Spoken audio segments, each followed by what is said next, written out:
সারা ভারতবর্ষব্যাপী যে লোকসভা ভোটের দাওয়া বেড়েছে, কেন এই লোকসভা ভোট? আপনারা জানেন যে এটা কোনো পঞ্চায়েতের ইলেকশন নাই, এটা কোনো পৌরসভার ইলেকশন নাই, এটা কোনো সমবায় সমিতির নির্বাচন নয়, এটা কোনো বিধানসভার নির্বাচন নয়, এটা লোকসভার নির্বাচন। যে নির্বাচনের মাধ্যম দিয়ে যে ভারতবর্ষে স্থায়ী সরকার তৈরি হবে কিনা, ভারতবর্ষ তার অর্থনৈতিক নীতি নির্ধারণ কিভাবে করবে, তাদের ভারতবর্ষের পররাষ্ট্রনীতি কি হবে, ভারতবর্ষের আভ্যন্তরীণ নীতি কি হবে, ভারতের সুরক্ষা বলয় কিভাবে তৈরি হবে, ভারতবর্ষ সারা বিশ্বের দরবারে কিভাবে মাথা উঁচু করে দাঁড়াবে, সেই ধরনের এক নির্বাচন লোকসভা নির্বাচন।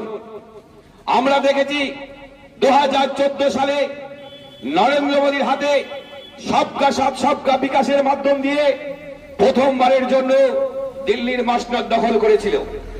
আমরা দেখেছি 2019 সালে নরেন্দ্র মোদী দ্বিতীয়বারের জন্য ভারতবর্ষের প্রধানমন্ত্রী হয়েছিলেন।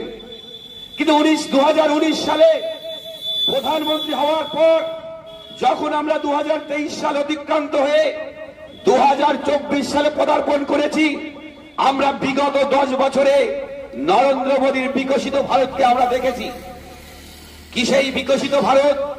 যে বিকশিত ভারতে নরেন্দ্র মোদী 125টার উপরে মাঙ্গলিক প্রকল্প চালু করেছিলেন। বন্ধু, আমরা দেখেছিলাম যে যখন কোভিড পিরিয়ড, সেই কোভিড পিরিয়ডে আমাদের ভারতবাসীকে সম্পূর্ণ বিনামূল্যে রেশন দিয়েছিল। বন্ধু, এখানে সম্পূর্ণ বিনামূল্যে রেশন দেওয়া হয়েছিল। আমরা কি দেখেছিলাম যে যাদের মা বোনদের জনধন অ্যাকাউন্ট ছিল, সেই জনধন অ্যাকাউন্টে 500 টাকা করে দেওয়া হয়েছিল।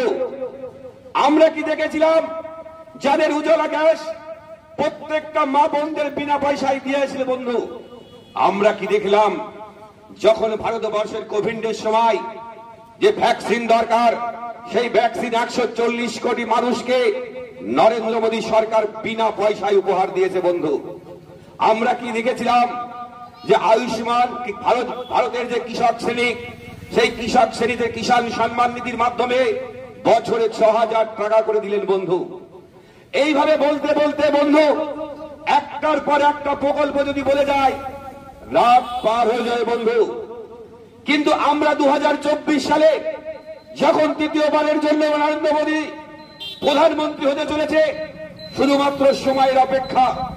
আপনারা জানেন যে আমাদের এপ্রিল মাসের 14 তারিখে নরেন্দ্র মোদী একটি সংকল্প পত্র পেশ করেছে। বন্ধু, যে সংকল্প পত্রে আপনাদের বলা হয়েছে যে আগামী 5 বছর বিনা পয়সায় রেশন দেওয়া হবে। 5 বছর বিনা পয়সায় রেশন বিলি করা হবে। এখানে তৃণমূলের বন্ধুরা অনেকে থাকেন, তারা গ্রামে গিয়ে বলেন যে দিদি নাকি এই রেশনটা দেয়, শুনলে বড় হাসি পায়, কারণ রেশনিং সিস্টেমটা সেন্ট্রাল গভর্নমেন্টের দিচ্ছে দাদা আর নাম কামাচ্ছে দিদি। এটা নয় যে দিচ্ছে দাদা নরেন্দ্র মোদী, কারণ রেশনিং সিস্টেমটা হচ্ছে নরেন্দ্র সেন্ট্রাল গভর্নমেন্টের। তাই আগামী 5 বছর সারা ভারতবর্ষের 82 কোটি মানুষকে বিনা পয়সায় রেশন দেওয়া হবে, এটা সংকল্প নিয়েছে। আর কি সংকল্প নিয়েছেন? সংকল্প নিয়েছেন মা বোন, যে মা বোনদের স্বনির্ভর করা হবে, তাদের জন্য 1 কোটি মানুষকে লাখপতি দিদি ইতিমধ্যেই বানিয়েছেন। বন্ধু, কিন্তু আগামী 5 বছরে মা বোনদের স্বনির্ভর করার জন্য আরো 3 কোটি লাখপতি দিদি বানানো হবে। বন্ধু, মা বোনদের জন্য। আমরা কি দেখলাম সংকল্প পত্রে? এতদিন নরেন্দ্র মোদী সরকার উজ্জ্বলা গ্যাস ফ্রিতে দিয়েছিলেন, আর নরেন্দ্র মোদী সংকল্প নিয়েছে সেই সমস্ত পরিবারে গ্যাস এবং জল প্রত্যেকটা ঘরে ঘরে পাইপের মাধ্যমে পৌঁছে দেওয়া হবে। এটাই সংকল্প নিয়েছে নরেন্দ্র মোদী। আরো সংকল্প নিয়েছে বানানো হবে, এটাই নরেন্দ্র মোদী সংকল্প নিয়েছে। নরেন্দ্র মোদী সংকল্প নিয়েছে যাদের বয়স 70-এর উপরে, তাদের আয়ুষ্মান কার্ডের মাধ্যম দিয়ে সম্পূর্ণ বিনা পয়সায় তাদের চিকিৎসার ব্যবস্থা করেছে নরেন্দ্র মোদী সরকার। একটার পর একটা সংকল্প নিয়ে চলেছে বন্ধু।